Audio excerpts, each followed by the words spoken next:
Okay, let's get into some of the details of CO6, Healthy Team Contributor. And we'll do that by first looking at the very first competency, which you can see here is authentic community.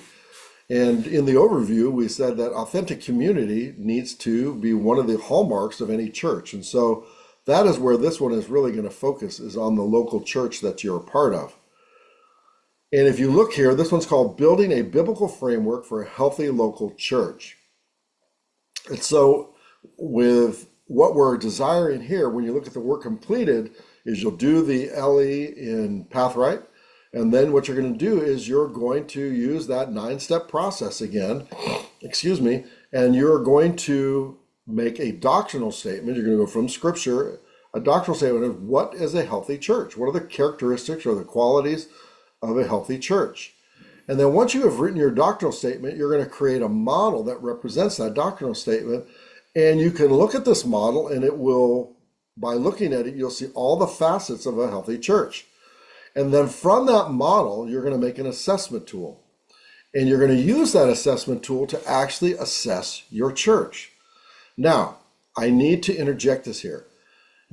For this particular LE, it can be a very sensitive one if you are not in a position of leadership within the church, or if your leadership does not want you to do an analysis of your church. If that is the case, then you're just going to do a theoretical analysis, or you can do all of this, but you wouldn't share any of the results with anybody within your church. But hopefully what you can do is pray towards this, is that you can engage your leadership and say, hey, I'm doing this class, and part of this program is looking at a church and developing a doctrinal statement, and then out of that creating a model, and from that model an assessment tool, and then we're going to assess the church. Would you mind if I actually assess our church? And if they say yes, then you have their blessing, and maybe they'll even work with you during this LE, which would be a very, very good experience for you. Okay? So, but once you do that and you have the assessment tool, you're actually going to make an assessment. Maybe it's just your department, maybe it's the church as a whole, maybe it's another church or a fictitious church, but some way you need to be able to come up and make an assessment.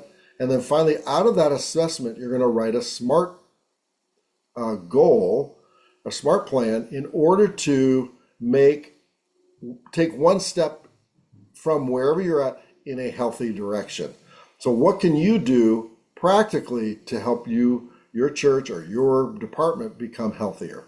And so that's really at the heart of what's going on with this LE. It again taps into the 9-step process and allows you to do a doctrinal statement and to learn how to take a doctrinal statement and put it into a model and an assessment tool. So those are all very valuable skills that you'll need to learn as you're going to continue to progress in your service to the Lord. So again, my hope is that this is helpful and that this will become very practical in your hands and allow you and your department to become stronger, or your church. Thanks.